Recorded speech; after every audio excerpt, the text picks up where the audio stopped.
31 ans après, le SQEB retrouvait le BCM Gravelines Dunkerque dans une rencontre annoncée, un derby survolté. Le Polonais une nouvelle fois et la belle coup, William Pfister qui marque. De nombreux supporters saint-quentinois avaient fait le déplacement et envahi le Sportic la samedi soir avec une impression, celle de jouer à domicile.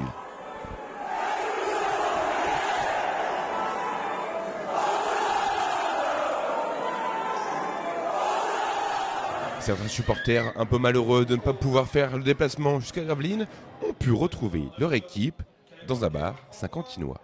J'ai pas eu de place pour aller dans le bus pour aller voir le SQBB jouer à Gravelines. Du coup, on est venu au MEF boire une petite bière et en même temps regarder le match. Je trouve ça intéressant. Saint-Quentin se défend bien et j'espère qu'ils vont gagner. Oui, c'est pas mal, ouais. Ils font un bon parcours depuis le début de la saison, je trouve. Saint-Quentin est bien parti comme d'habitude, mais bon, c'est la surprise. Et on revit avec émotion le retour de Saint-Quentin en Pro A, donc on est content, oui. Saint-Quentin n'est jamais mort. Hein. Oui, il a tout nettoyé là aussi de nouveau. On va jouer à l'intérieur pour Olejniczak. Pfister qui récupère ce rebond offensif. Campbell à 3 points. Ah, il sanctionne. Tiger Campbell. Rebond offensif, 3 points dans la foulée. Laver la pression ou pas. Mais Corneli est en train de livrer un gros match. Ouais, le 3 points qui fait du bien. Ce très beau shoot à 3 points, il était tout seul. Et il faut répondre pour Saint-Quentin. Ouais, lui aussi est tout seul et il va pouvoir finir. On a évité une belle. Une troisième victoire en 3 matchs qui satisfait forcément l'entraîneur saint-quentinois, Julien Mahé. Un grand coup de chapeau parce que c'est une victoire qu'on est allé chercher. On a été en difficulté, notamment au troisième quart où on a un peu perdu notre jeu collectif. On a perdu beaucoup de ballons. 9 dans le troisième quart, donc évidemment ce n'est pas des situations qui permettent de conserver un écart au score. Notre défense sur le dernier carton est excellente, on a tenu les rebonds, on avait mis un gros focus sur Johnny Berané-Mesquel parce que je pense que c'est un joueur qui peut être déterminant chez eux et il a été bien tenu, bravo, vraiment bravo à l'équipe. Un grand merci aux supporters, je pense que ce soir notre public a montré une fois de plus qu'il était exceptionnel et que autant leur permettre de venir au match, hein, parce qu'ils mettent un peu d'ambiance dans les salles, même à l'extérieur. Voilà, je voulais le dire. La digestion est passée depuis bien longtemps, Dieu merci. Il est vrai que quand je suis arrivé à Saint-Quentin en février 2020 en Pro B, si on m'avait dit que fin 2023, je reviendrais avec Saint-Quentin gagner ici, je ne t'aurais pas cru. Donc voilà. Après, honnêtement, j'ai pas du tout été pris par l'émotion. Hein. Donc voilà. Pourtant, après, c'est sûr que sur le plan comptable, c'est une bonne victoire pour nous. Hein. C'est une victoire importante parce que, évidemment, même si on fait un bon début de saison, moi, ce qui m'importe, c'est ce qui va se passer derrière.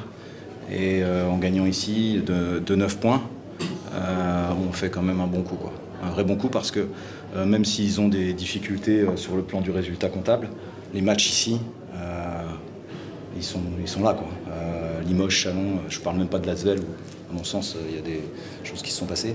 Donc toutes les équipes sont difficiles à jouer. Maintenant, il y a une dynamique. Il y a une dynamique et quand les dynamiques sont inverses comme ça, on sait qu'au dernier quart-temps, ça peut changer.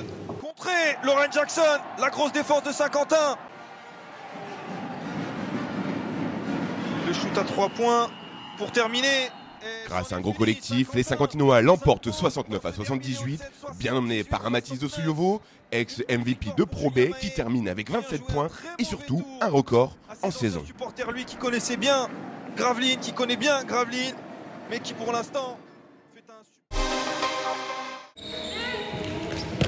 un... L'équipe première du SQHB ne jouait pas ce week-end, mais celle des moins de 18 féminines recevait samedi après-midi à Is-sur-Somme.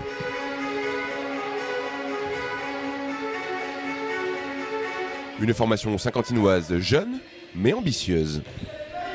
On fait une bonne première mi-temps, malheureusement on lâche au bout de la 20e. Forcément du coup on se fait rattraper, c'est dommage. Elles ont les capacités qu'il faut, mentalement on craque un petit peu là. C'est dommage, si elles avaient tenu toute la première mi-temps, on serait largement devant. Le mental.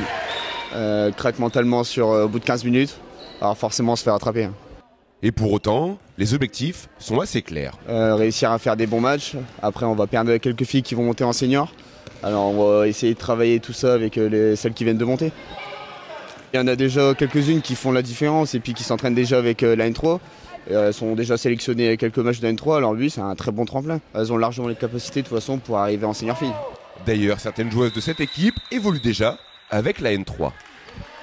On sait qu'on pourrait faire mieux, on connaît nos erreurs. Il y a beaucoup de filles qui font des efforts. Et on va faire mieux pour la deuxième mi-temps parce qu'on a un match à gagner et une 4e place à gagner dans le championnat en poule haute. On espère tous dans l'équipe de toute façon monter dans un niveau plus haut, en N3. Dans le club, c'est un bon départ. On a de très bons exemples et des joueuses qui nous poussent vers le haut, donc on l'espère toutes. On en a quelques-unes dans notre équipe et on peut le voir sur le terrain parce que c'est un plus pour elles et c'est des gros progrès à faire pour toute l'équipe. Et c'est un plus pour nous aussi parce qu'elles arrivent à développer un très bon niveau, que ce soit autant en défense qu'en attaque. Ça fait plaisir d'avoir des filles comme ça dans cette équipe et ça nous aide. Ouais. Alors c'est une équipe qui est très soudée, je suis super fier de pouvoir les coacher et j'espère qu'on va coacher comme ça toute l'année. Une belle saison avec une équipe bien soudée et des belles victoires.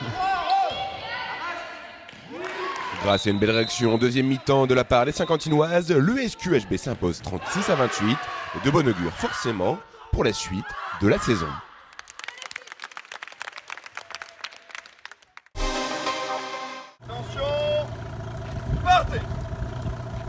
Samedi dernier, et après plusieurs années d'absence, la régate Blondeau faisait son retour du côté de l'Aviron Saint-Quentinois. Une compétition pour le plaisir et ouverte à tous les licenciés du club, de 7 à 77 ans, voire plus. La régate Blondeau, c'est un événement qui remonte à des temps immémoriaux dans l'histoire de l'Aviron Saint-Quentinois. Monsieur Blondeau, c'était alors vraisemblablement, puisque les traces se sont un peu perdues, c'était un bienfaiteur du club à la création, donc dans les années 1920 et 1930. Et pour lui rendre hommage, les régates Blondeau ont existé très peu de temps après, donc elles doivent remonter très très loin dans les années 50 ou 60. Donc le principe, c'est de faire une course en interne où on mêle tout le monde, donc des petits jeunes jusqu'aux plus grands, plus âgés, plus expérimentés. Donc là aujourd'hui on devrait aller de 9 jusqu'à une soixantaine d'années sur l'amplitude des membres du club. On mélange tout, on fait un tirage au sort, on fait ramer les plus jeunes avec les plus expérimentés en yolette, les bateaux qui sont derrière, donc des bateaux à 4 rameurs. Et on fait tout ça dans une ambiance bon enfant et on s'éclate, on passe un très bon moment et on resserre les liens entre chaque membre du club. C'est le plaisir de ramer. Alors évidemment, il y en a quand même qui vont jouer la gagne. Il y aura quand même des vainqueurs. On sera sur des duels à élimination directe jusqu'à la finale en fin d'après-midi. Et par contre, non, il n'y aura pas de grosses coupes ou de boucliers de Brennus de l'Aviron à soulever. Non, c'est bon enfant. Un classement final quand même, mais de l'amusement. 2019, on a pu la faire et puis malheureusement 2020-2021 avec toutes les problématiques de Covid, ça n'a pas pu se faire.